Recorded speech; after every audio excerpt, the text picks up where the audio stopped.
Hi, this is David Miller, and I'm here with the fourth in a series of 7 mini-lectures on Shakespeare's Much Ado About Nothing.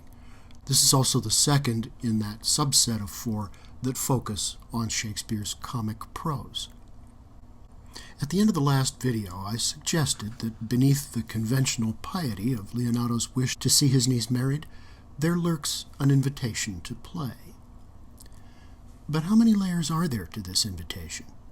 For instance, what if the pleasure Leonato takes in his niece's defiance were enhanced from time to time by the thought of her comeuppance at the hands of some tall fellow?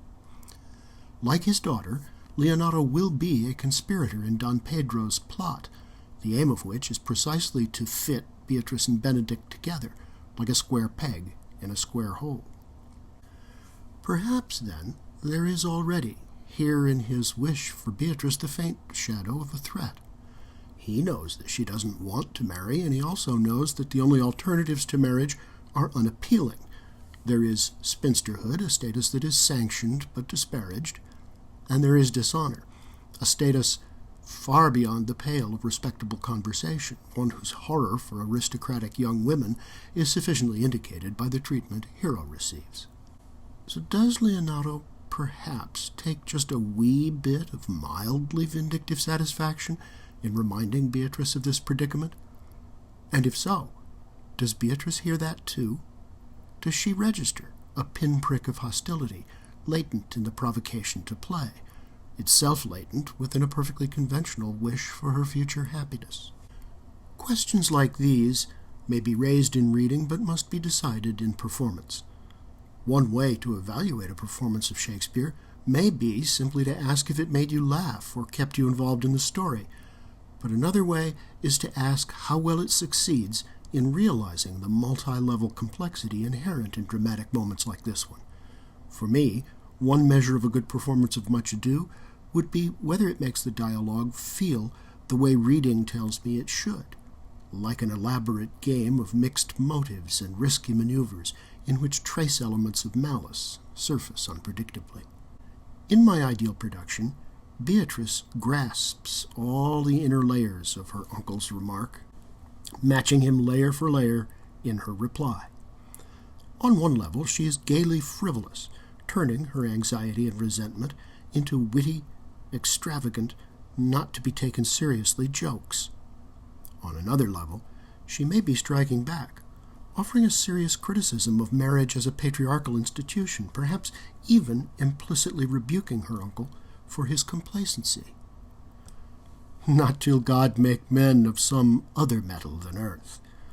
Would it not grieve a woman to be overmastered with a piece of valiant dust, to make an account of her life to a clod of wayward marl? No, uncle, I'll none. Adam's sons are my brethren, and truly I hold it a sin to match in my kindred. All this talk about God making men out of dust and clay and earth calls to mind the biblical account of creation. Inevitably, it also evokes the consequences of the fall. Adam, made out of clay, returns to dust because he has sinned. To be his heir, then, is to be at once mortal and corrupt, tainted before you begin, with an original sin that causes death, inheres in the flesh of the body, and is passed on from parent to child. All this is perfectly orthodox, but in 16th century England it was ordinarily used to justify male supremacy. The fall was commonly blamed on the weakness of Eve, whom Beatrice, you notice, carefully ignores.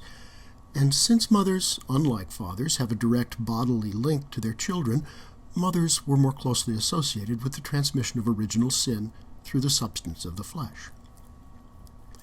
Beatrice is remixing these cultural commonplaces in an unconventional way. In doing so, she turns the authority of biblical discourse back against the ideological positions it normally buttresses.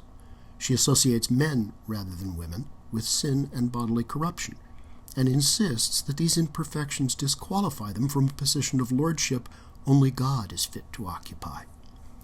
This is the unstated but powerful implication of the biblical language and imagery that run through the passage from its opening glance at creation to its closing mention of Adam's sons.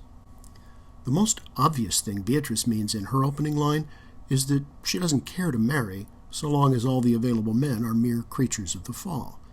That's one thing earth signifies, according to the OED, the type of dull, dead matter.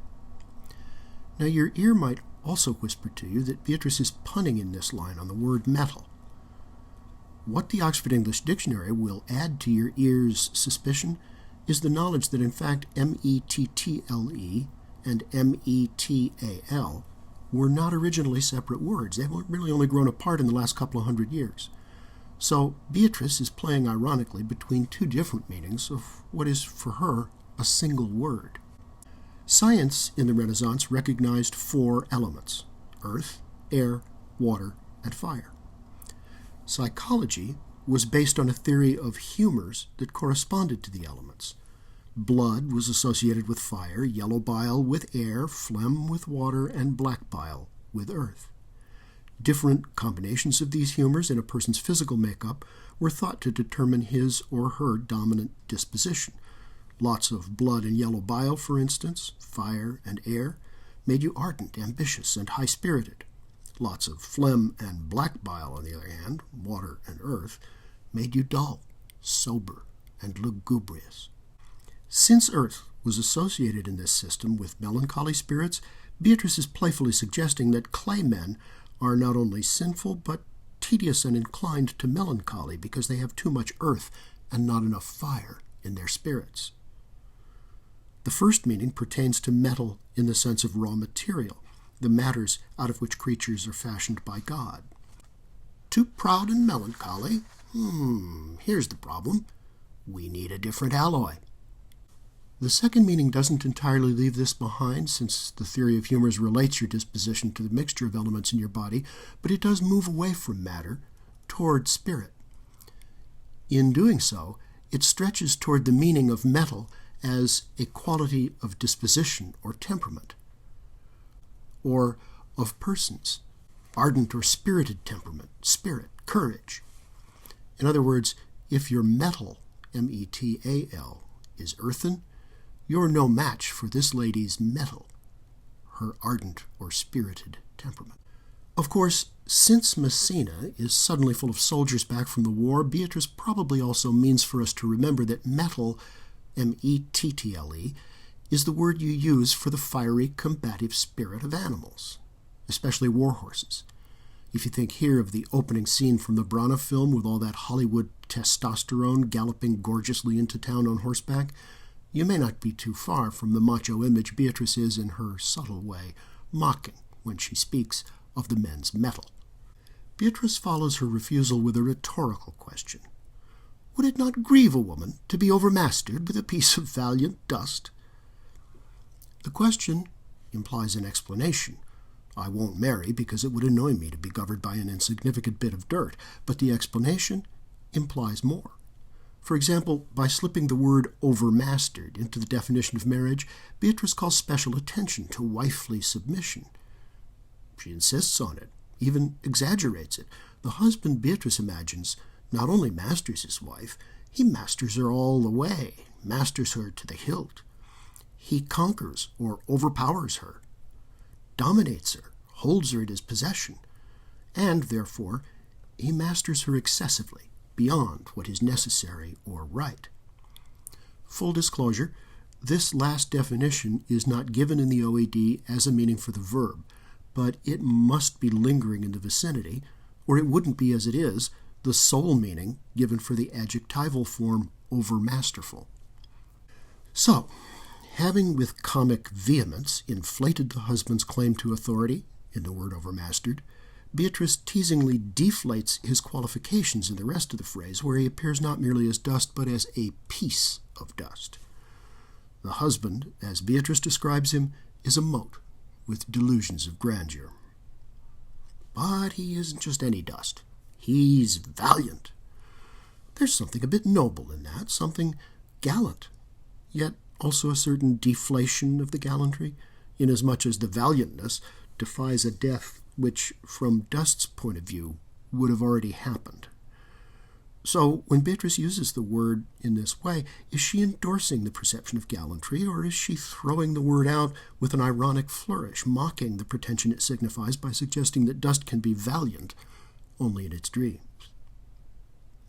We'll follow up on this question in the next video by considering the code of military honor that Beatrice seems here to be mocking.